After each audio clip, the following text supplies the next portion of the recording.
Life is sometimes a silent play where everything appears perfect on the surface, but deep inside, the protagonist yearns for a blazing, dramatic opera. This is the story of Sarah, a woman who had it all: a home, a stable career, yet found herself lost in her own marriage until a spark of young vitality from an intern ignited a forgotten passion. The story takes place in the bustling heart of New York City, where the biggest secrets are often hidden beneath the blinding lights of everyday life. Wow, Sarah, that dress you're wearing today is beautiful. Sarah, 35, a senior architect at a leading design firm in Manhattan, had just opened the office door when she heard the compliment from Jake, 23. She flashed a radiant smile and replied, "You just stick around here long enough, Jake, and you'll see I get even more beautiful and seductive." Jake winked, smiled, and took the stack of documents from Sarah's hand. He had just started his internship yesterday, and his entire section was filled with male employees. Sarah was the only woman. Sarah had been working at this company for 11 years, ever since she graduated.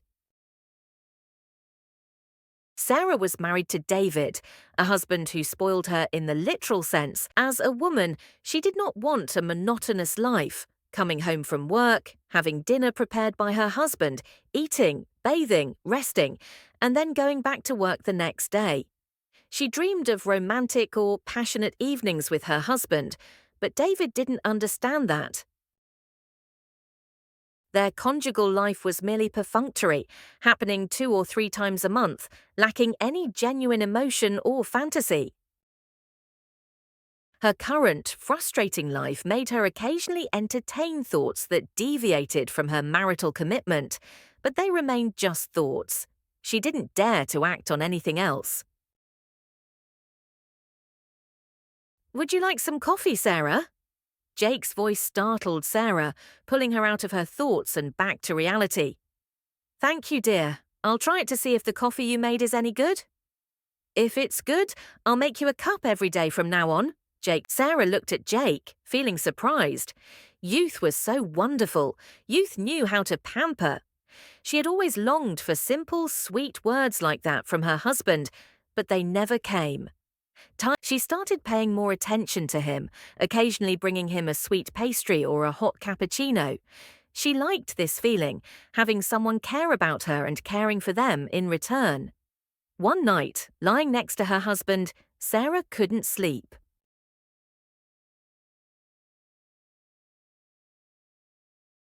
She kept looking at her phone, then accidentally or intentionally scrolled through it and stopped right at Jake's number. She wanted to talk to him, to confide, to vent. "Are you asleep?" Sarah messaged Jake, though she didn't really expect him to reply. "Not yet. Are you staying up late, Sarah?" Before a few seconds passed, she saw Jake's reply. "I just can't sleep." "Are you upset about something? Confide in me." "I'm just having trouble sleeping." Nothing. Sarah's heart trembled. She felt moved just by Jake's words. She began to tell Jake about her life, about the first days she set foot in the city, and the bitterness she had to endure when she decided to commit to the man who became her husband for life. As Sarah spoke, her tears kept falling. Jake listened in silence, and then he said, "Can I care about you? Even if it's in silence, can you let me share your joys and sorrows?"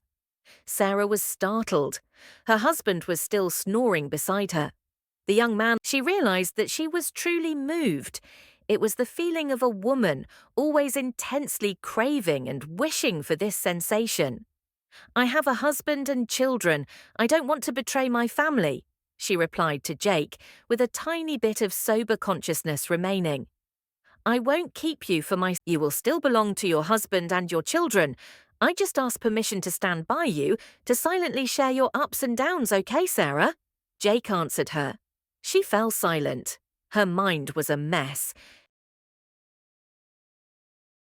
Her heart wanted to say yes, but her conscience reminded her of the presence of her husband next to her and her 2 children in the room next door. But in life, does reason ever truly conquer the heart? Caring for and sharing sorrows and joys, that's all okay. I just need someone to vent my negative feelings to. Will you help me with that? She replied, not entirely sure what she wanted. She only knew she needed him, needed his attention, and needed his young thoughts to help her escape some of the stalemates in her life. The next morning, when she arrived at the office, she found a cup of coffee and a sweet pastry on her desk, along with a note with the message, "Have a sweet morning, my dearest Sarah." Her heart pounded. She smiled and gently bit the pastry. Her mood today would probably be sweeter. Jake opened the door, carrying a stack of documents. He stood in front of Sarah and gave her a bright smile. Sarah, she rolled her eyes at him, pursing her lips, signaling him to be careful of others seeing. The entire day, every time she looked over at Jake's spot, she saw him leaning his head, looking at her. Sarah felt this sensation wasn't bad at all, like dating again in her youth. A few days later, things continued this way until Friday. Sarah received a note from Jake with a message. "It's the weekend tomorrow. Will you come to my place for lunch? I live alone, so there's no one to cook for me on my days off." Sarah's heart, she probably understood what Jake was implying with that message. She thought about whether she should go, whether she should give the two of them some private time. She knew that if she agreed to go, it meant agreeing to go further with Jake.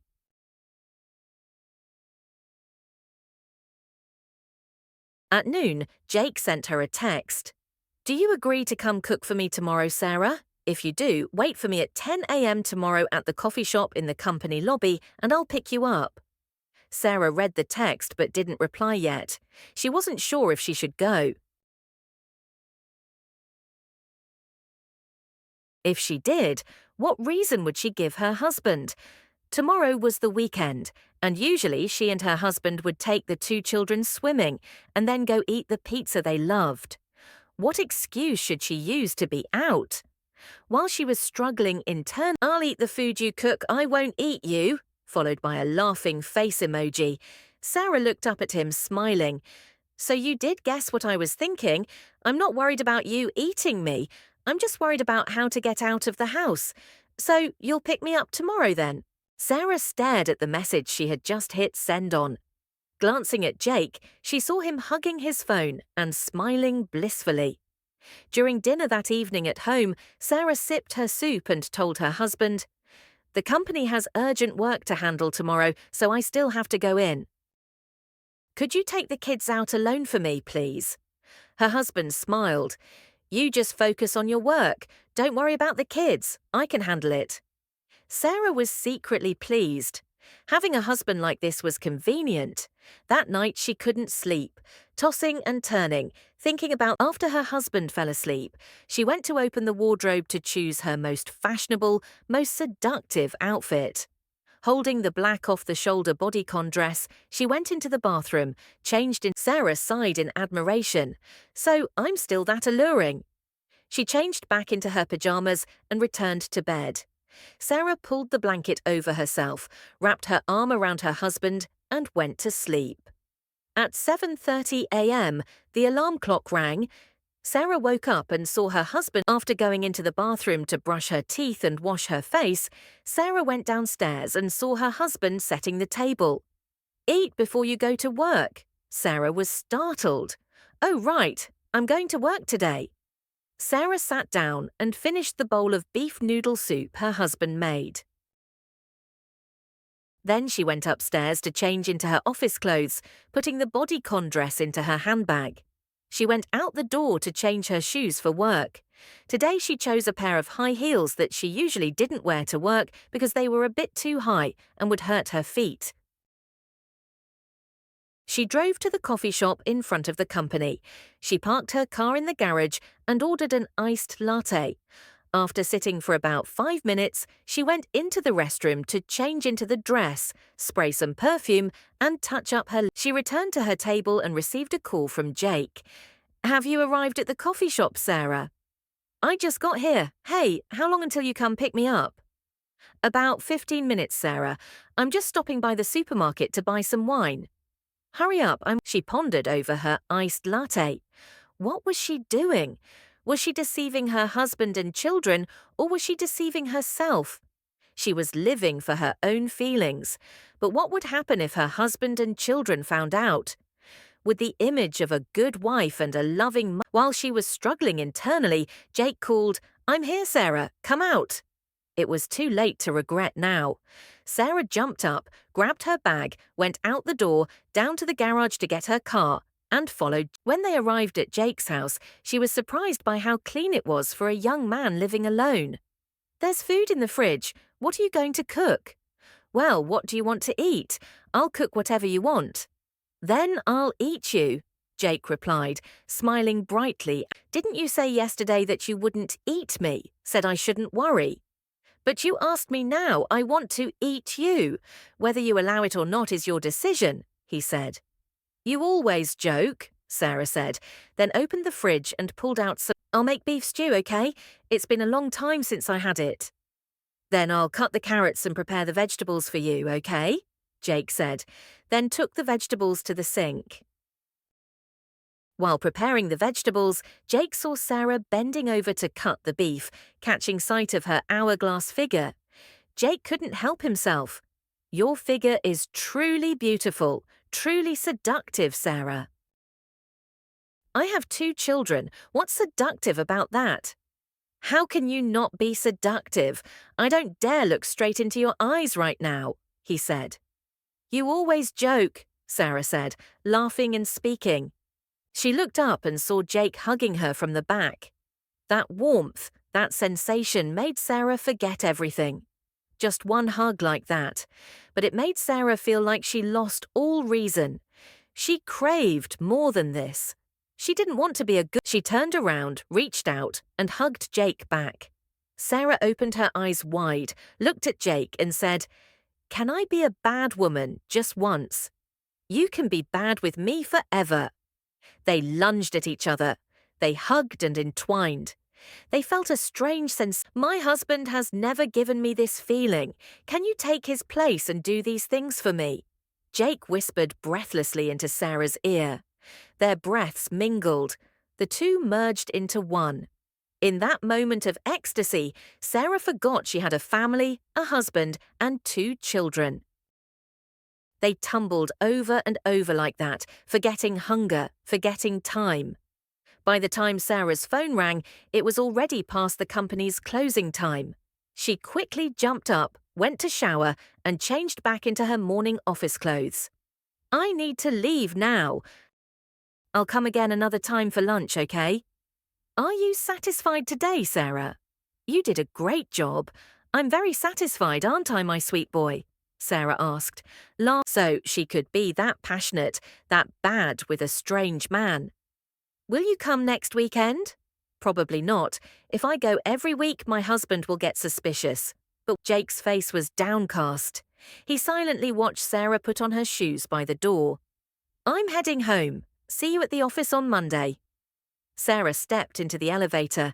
The feeling of euphoria and happiness from a moment ago still lingered. She couldn't help but flash a truly seductive smile. She left everything behind, living truly for her own feelings. Would she have to pay the price and lose her family?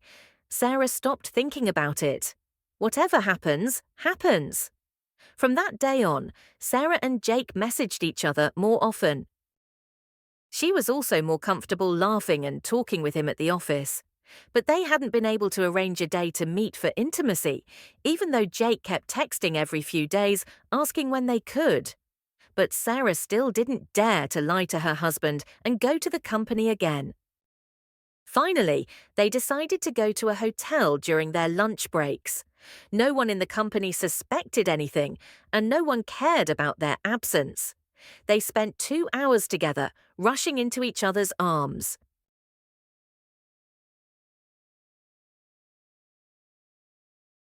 They felt each other's warmth and breath, forgetting that she had a husband and 2 children at home. Sarah forgot everything.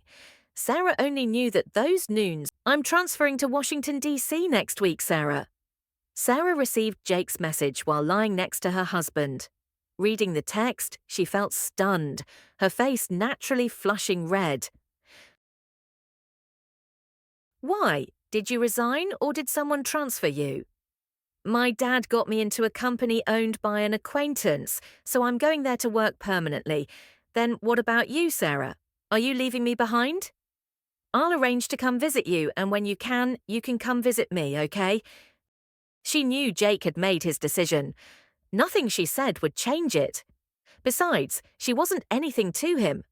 How could she ask him to stay with her? She turned off her phone and pulled the blanket over her head. Tears began to fall. Was she regretting the intense moments with him, or had she truly fallen in love with him? If so, what about her husband and children? He was a generation younger than her. If they thought about moving forward, it was impossible. She was tangled up in her own thoughts. For the next week, she didn't talk to him. She avoided him, trying to force herself to forget the feeling of not having him nearby. Jake probably understood, so he only left the morning coffee on her desk and didn't try to get close to her again. Sarah's story is a profound reminder of the complexity of personal happiness and the compromises within married life. 1. Incomplete happiness. External family happiness, good husband, well-behaved children, stable career, does not guarantee inner emotional satisfaction. The lack of romantic connection and understanding from a spouse can lead to repressed desires and the search for fulfillment elsewhere. 2. The value of sweet words and attention. The story emphasizes the importance of small gestures, care, and affectionate words in maintaining a marriage. Neglect in communication and emotion can create a vulnerability for a third party to step in. 3. The consequence of deception. Living true to personal feelings may come at the cost of breaking existing commitments and relationships. 4. Love versus reason. The battle between the heart and reason is a recurring theme. When emotions take over, reason is often overshadowed, leading to risky decisions whose consequences must be faced later. The lesson is, marriage requires constant care and nourishment, both materially and emotionally. Never underestimate your own or your spouse's emotional needs, and always seek to resolve stalemates within the relationship instead of looking for temporary escapes outside of it.